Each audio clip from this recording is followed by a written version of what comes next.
اور اس کے بعد میں یہی کوشش کرتا ہوں اس کے جب میٹرک میں اس کے کتنے نمبر تھے. اب ہمارے کالج میں جو بچے اچھے ہوتے ہیں ان کا مجھے یاد رہتا ہے, لیکن یہ جو ہے نا نمبر, رول نمبر اور نام یاد کرنا تھوڑا سا اس میں یہ لگتا ہے ٹائم میں. اب جو آپ نے دیکھو گے میرے پاس ایک بیگ ہوتا ہے, بیگ میں رجسٹر یہ میں گھر ساتھ لے جاتا ہوں اور گھر کھول کے پھر میں دیکھتا رہتا ہوں.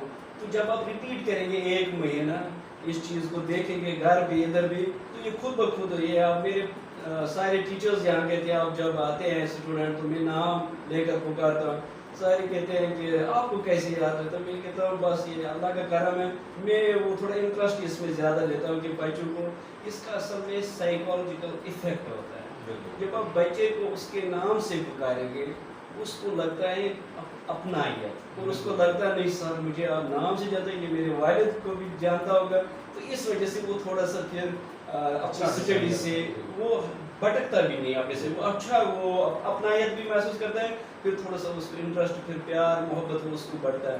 اس مقصد کے لیے میں نے یہ بی ایڈ بھی کیا, ایم ایڈ بھی, اور اس لحاظ سے میں نے کریکس نکالا یہی کہ بچوں کی نفسیات اگر آپ نے تو ان کا نام اور ان کے ساتھ ریلیشن رکھیں. زیادہ سے زیادہ گیپ ہونی چاہیے ٹیچر اسٹوڈنٹ کی, لیکن اگر آپ اس کو اچھے لیول پر لے جانا چاہتے ہیں تو پھر اس گیپ کو تھوڑا سا کم کریں. آج کل کا یہ جو ہے نا ٹیکنالوجی کا دور ہے, اس میں آپ واٹس ایپ باقی یہ چیزیں, تو وہ تھوڑا سا میرے ذہن میں کہ بچوں کے نام یہ بہت ہی ضروری یاد کرنے تھے.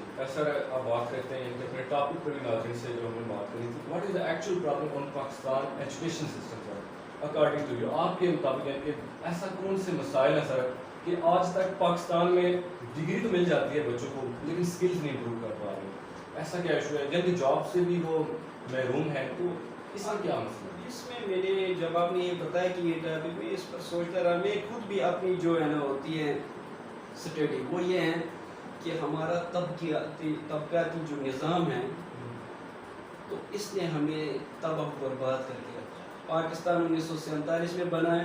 ہمارا نظام تعلیم اور نصاب تعلیم یہ 2 چیزیں ہیں. یہاں پر کنفیوژن یہ ہوتا ہے کہ لوگ صرف نظام تعلیم کو کوستے ہیں, حالانکہ نصاب تعلیم اور نظام یہ 2 الگ الگ چیزیں ہیں. یہ وہی انہوں نے اپنایا جو انگریزوں کا, حالانکہ ہمارا اپنا سسٹم ہے, ہمارا اپنا ماحول ہے, ہمارا یہ معاشرہ ایسا ہے کہ یہاں کا نظام تعلیم نصاب تعلیم بالکل الگ ہونا چاہیے اور ان کا الگ ہونا چاہیے. پہلا طبقاتی نظام جو ہو گیا اس میں 3 چیزیں ہیں, مثلا سب سے پہلے پرائیویٹ سسٹم, پہلے تو گورنمنٹ سسٹم پبلک سیکٹر ان کا سلیبس ڈفرینٹ, پھر پرائیویٹ آگے انہوں نے اپنا سلیبس بنایا, اس کے بعد تیسری چیز آگے مدارس ان کا اپنا سلیبس. یہ 3 پہلے ڈفرینشیٹ یہ جو ہے نا الگ الگ کیٹیگریز آ گئے. اب مدارس میں اپنا سلیبس, اپنے مسالک سے ان کو پڑھانا, بچوں کی ذہنیت اس طرح کھڑی کرنا, اور پھر پرائیویٹ ادارے وہاں پر فیکٹریوں کی طرف وہ ادارے لگ گئے, وہاں پر وہی نکلتے ہیں جو 3 ایڈیٹ میں عامر خان ہو گئے, وہی روبوٹ نکال رہے ہیں, لیکن ہم کچھ یہ پروڈیوس نہیں کر رہے ہیں اس حوالے سے. اسی طرح گورنمنٹ اداروں میں تو وہ تباہی آپ خود دیکھ رہے ہیں کہ ہمارا کیا کچھ سسٹم ہے, خاص کر اسکول سائڈ.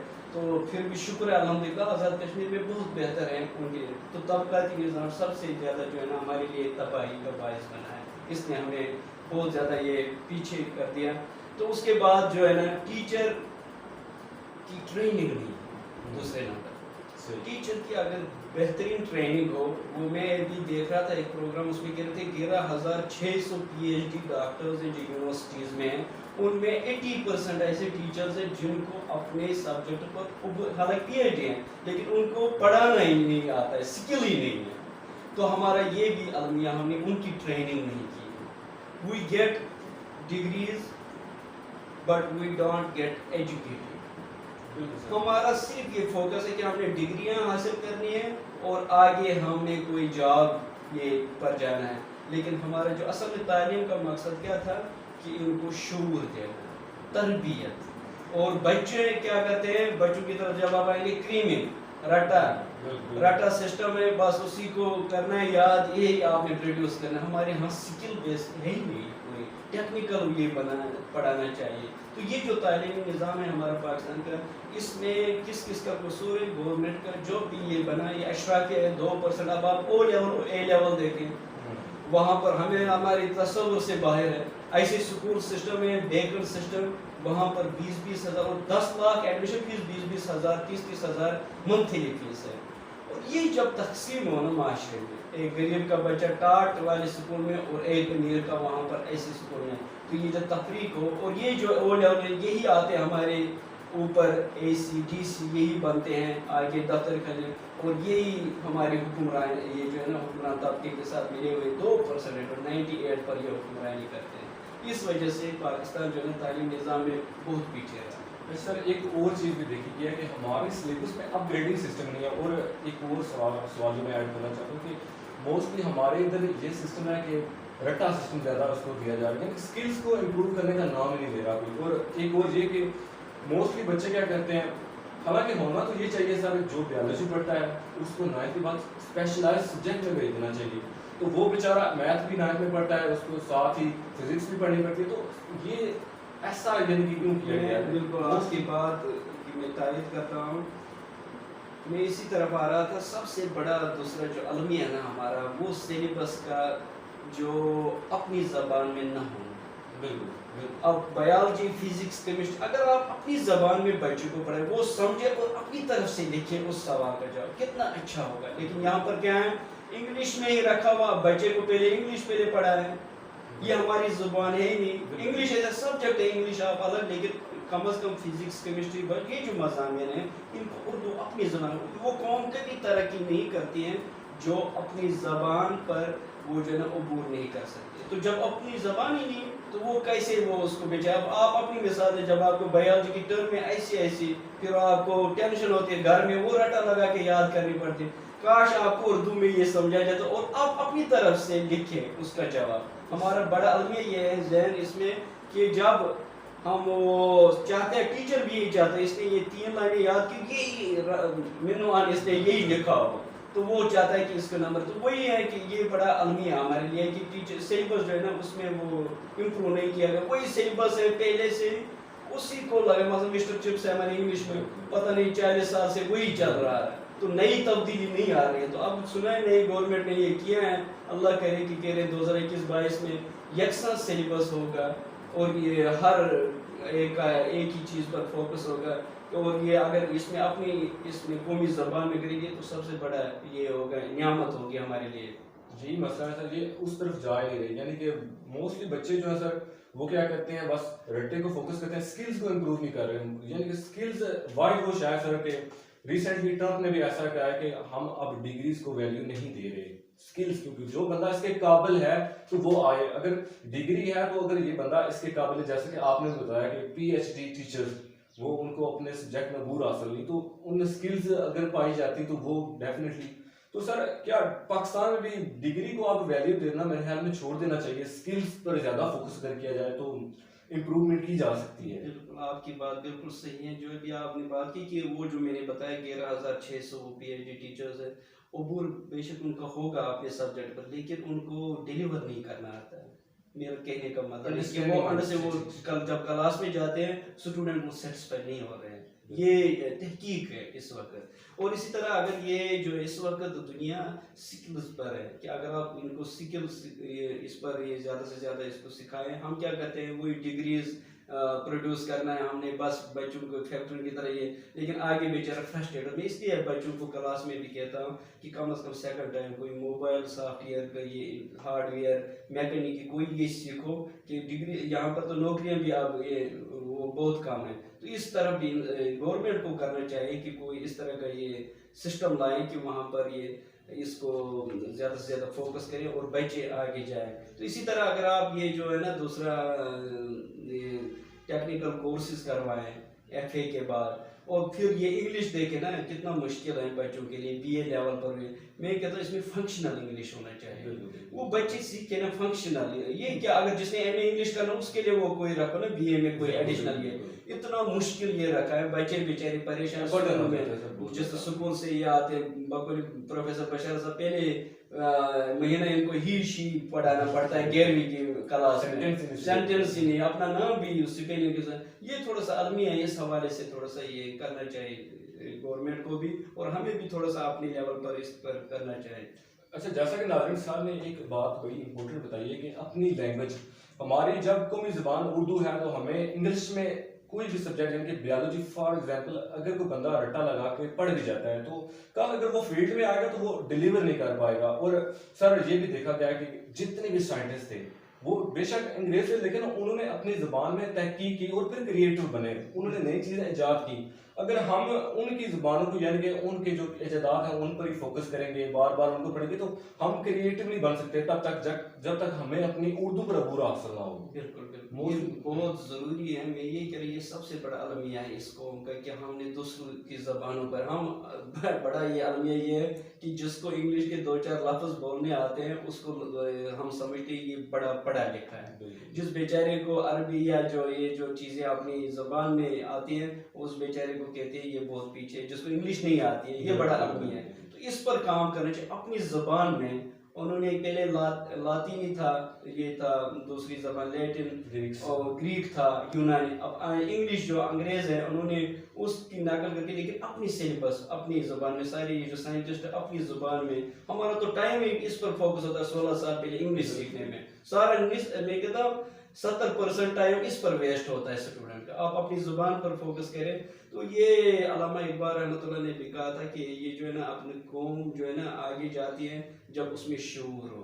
ہمارا ہم صرف یہی ڈگریاں حاصل کرتے ہیں, شعور پیدا نہیں کرتے بچوں میں. اور یہ المیہ ہے جب آپ کسی ڈاکٹر کے پاس جاتے ہیں اس کا طریقہ رویہ دیکھیں, انجینئر کا یا ڈی سی کا رویہ دیکھیں تو ان کو تو وہ ڈگریاں ان کے پاس بہت ہیں لیکن ان کے وہ جو ہے نا پھر ہمارا جو سسٹم ہے سر پولیس کا دیکھیں شعور ہی نہیں ہے. تو یہ ایجوکیشن ہوتی ہے کہ وہ اس کو to get educated not to get degrees. یہاں پر ہم ڈگریز حاصل کرتے ہیں لیکن یہ نہیں کرتے ہیں. تو علامہ اقبال کا یہ شعر ہے, سبق پھر پڑھ عدالت کا, سبق پھر پڑھ صداقت کا, عدالت کا, شجاعت کا, لیا جائے گا تجھ سے کام دنیا کی امامت کا. یہ اس نے اس قوم کے لیے کہا تھا. صداقت ہم سے چلی گئی, سچائی ایمانداری ہے ہی نہیں.